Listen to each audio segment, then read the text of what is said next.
ტელეწამყვანმა ხატია სიჭინავამ საკუთარი ძალები ბოდი არტისა და სილამაზის სფეროში მოსინჯა.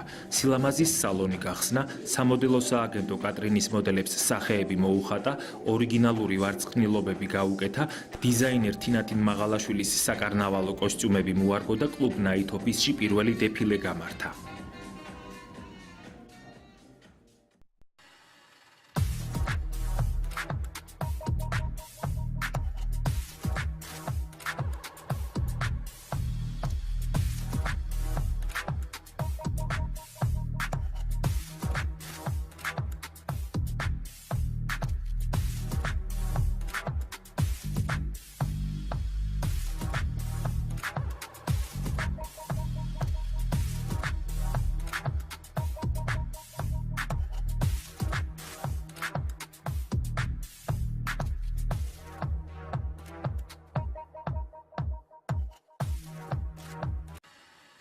ამ შემთხვევაში იყო ჩემი სალონის წარდგენა მაყურებლის წინაშე, ეს იყო body image-ის ვარცხნილობები, ძალიან ბევრი იმუშავა ჩემმა სტილისტებმა და დიზაინერებმა, ძალიან კარგად გამოუვიდათ ჩემი აზრით და ჩემი აზრით საზოგადოება ძალიან კმაყოფილია.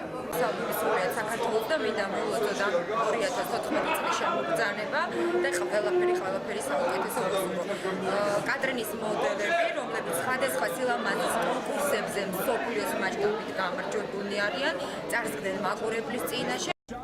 ღონისძიება თავად დეფილეს ორგანიზატორს, ნიუ-იორკ ფეშენ ტივის წარმომადგენელს ევროპაში, აზიასა და ამიერკავკასიაში დიმიტრი ჩხეიძეს მიჰყავდა. ვინაიდან წვეულებას რუსეთიდან, თურქეთიდან და სხვა უცხო ქვეყნებიდან ჩამოსული სტუმრები ესწრებოდნენ, დიმიტრი ჩხეიძეს ქართულად, ინგლისურად, რუსულად და თურქულად მოუხდა პუბლიკის წინაშე გამოსვლა.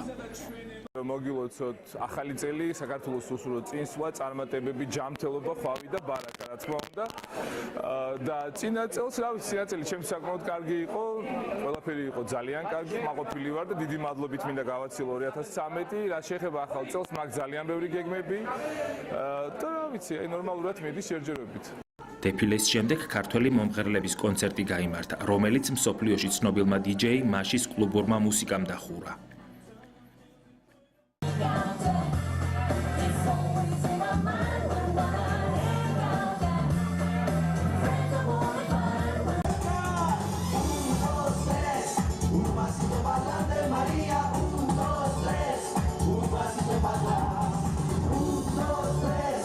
Un pasito para adelante, María, 1, 2